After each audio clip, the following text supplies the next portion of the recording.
you know why I love a four mic show, Rockstar?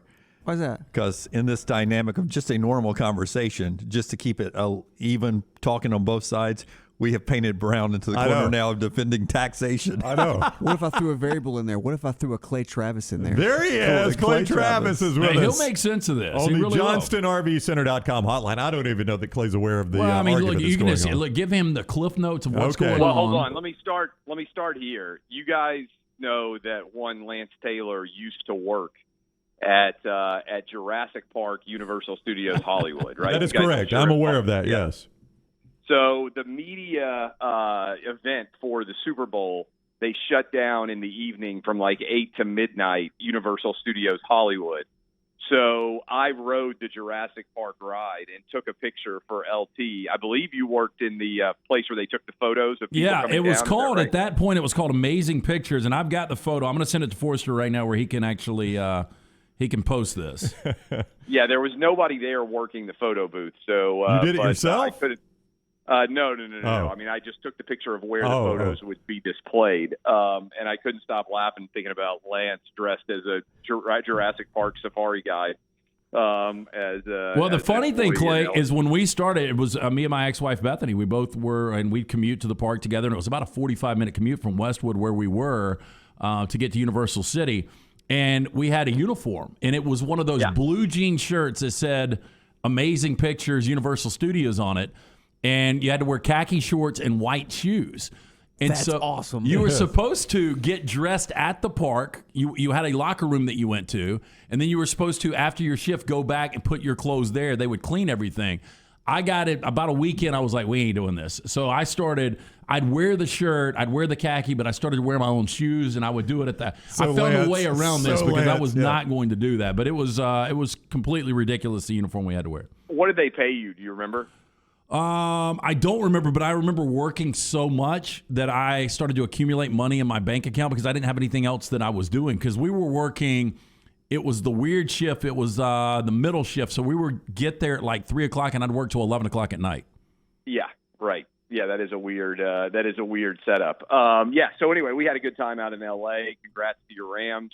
And now you want me to solve the issues of the Tuscaloosa budget? Yeah, so just quickly, I'll give you the background. And the mayor of Tuscaloosa was on with us about an hour ago because Greg Byrne tweeted yesterday Alabama was going to start selling beer. Greg Byrne was on with us a week ago talking about the fact that Alabama was going to sell beer at events. They were going to do it at the remaining basketball games as a trial to do it at other spectator events. Then yesterday he abruptly announced it's not going to happen because the city of Tuscaloosa wanted an additional fee from the University of Alabama per ticket sold at any event where they're selling alcohol. Turns out that fee's about $1. The mayor of Tuscaloosa came on with us and said that $1 is necessary because Alabama does not pay them any fees, any additional fees for sporting events. They do that in a relationship with Alabama. And adding beer sales is basically an escalator. We're going to have to deal with more issues. Yeah, I don't buy that, first of all. So I understand the argument being made by the city of Tuscaloosa, which I'm sure has a budget like any other entity.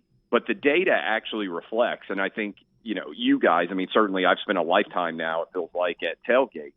The data reflects that if beer is sold in the stadiums, the number of alcohol-related incidents actually declines. And that sounds counterintuitive until you think about it from this perspective.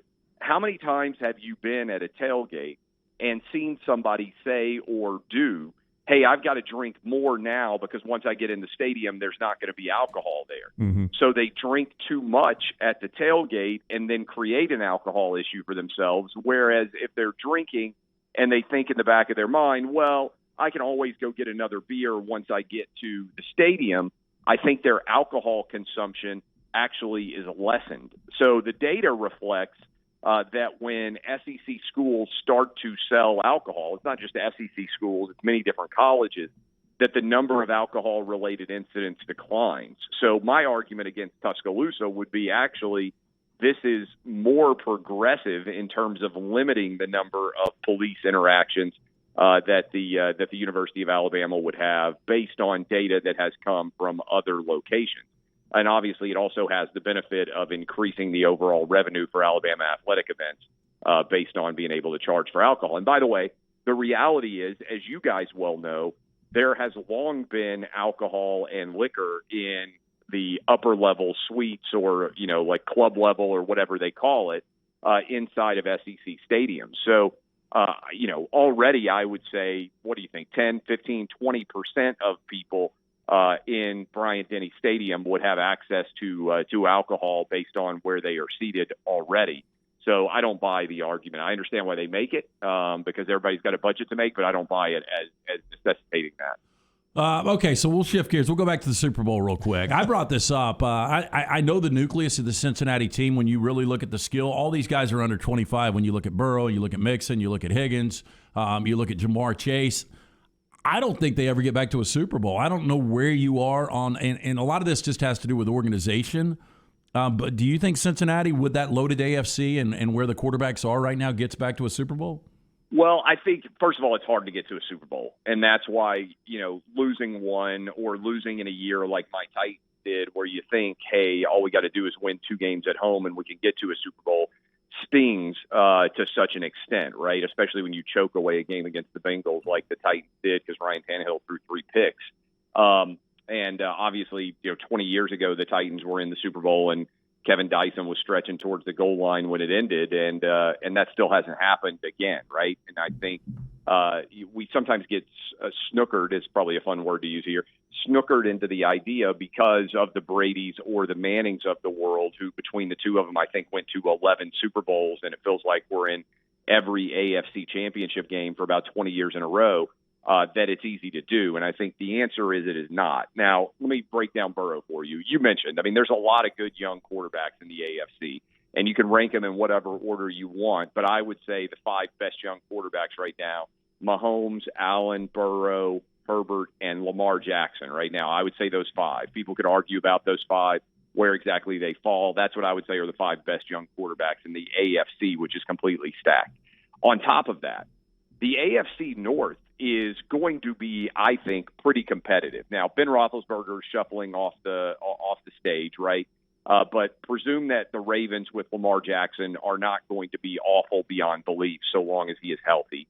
Presume that because they have Mike Tomlin, the Steelers are going to find an adequate quarterback and be pretty good. Mike Tomlin has never had a losing record as a head coach, which is an amazing statistic in the NFL. And then we know that the Bengals are going to be okay. And then we'll see what the Browns do. I'm not sold on Baker, but they're not awful. My point is, in order to even host a home playoff game, you have to win your division. I don't know how many years in a row the Bengals, for instance, will be able to win the AFC North. I don't think it's going to happen that often. So I do think he will go back to another Super Bowl. But if I were saying, let's presume that Joe Burrow plays until he's 37 years old, which seems fair, I think you would have to set the over-under at this point on 1.5. I would on number of Super Bowl appearances Joe Burrow will have in the rest of his career, just because of how stacked the AFC is and the fact that right now his division, it doesn't look like it's, sorry, Brown, it's going to be the AFC East where you got the Dolphins, the Jets, and the Bills, who are just thoroughly incompetent, right? One of the most amazing stats out there, you guys could have some fun with this, is who's the best quarterback that Tom Brady ever had to go up against in the AFC East otherwise, right? It is a wasteland of successful quarterbacks. So it's, yes, the Patriots were very good, but that's because they pretty much started off the year with 5 wins in their division every year. You go 5-1 in your division, it's hard to lose it, first of all. And secondly, that leaves you with just 10 other games. You go 7-3 in those, boom, you're off in the 1 seed. Clay Travis is with us on the JohnstonRVCenter.com hotline. I thought it was, odd to me. I didn't think it was very smart for Tennessee to come out and say that Aaron Rodgers is not in their plans. They wouldn't even get into the sweepstakes or try to lure him to Nashville. They're all in on Ryan Tannehill. And you mentioned Baker Mayfield. I think Cleveland fans feel a lot like about Baker that you Titan fans feel about Tannehill. If you had a chance to switch with Cleveland, would you rather have Baker or Ryan Tannehill? I'd probably. I mean, first of all, Baker's not a Super Bowl winning quarterback either. So it's like if you have an ugly girlfriend, do you want to switch to another ugly girlfriend? No, you want to find a good looking girlfriend, right? So I wouldn't want to make that switch. I don't think it would. I actually think Tannehill is probably a little bit better than Baker Mayfield because I think he's bigger and also he's more mobile.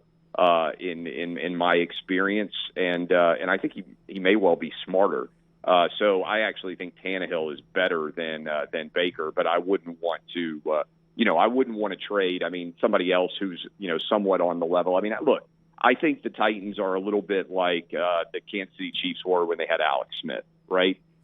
You're talented around Alex Smith when you were at the Chiefs, but you also knew that he put a ceiling on how far you could go in the postseason. And I kind of feel like Ryan Tannehill is Alex Smith. Not a bad quarterback, a guy that can certainly win you the division, but a guy that is not going to get into the postseason and suddenly win you 3 or 4 games like is necessary in order to get to or win a Super Bowl. Hey, real quick, Clay, he brought up Aaron Rodgers, Dunaway did, and I think your best free agent out there is probably Davante Adams. I mean, the contract's up for him, and everybody's talking about Green Bay's ready to make Aaron Rodgers the highest paid quarterback in football. Well, what are they going to do for Davante? I mean, ultimately, I think Green Bay's situation is a little more complicated than people think.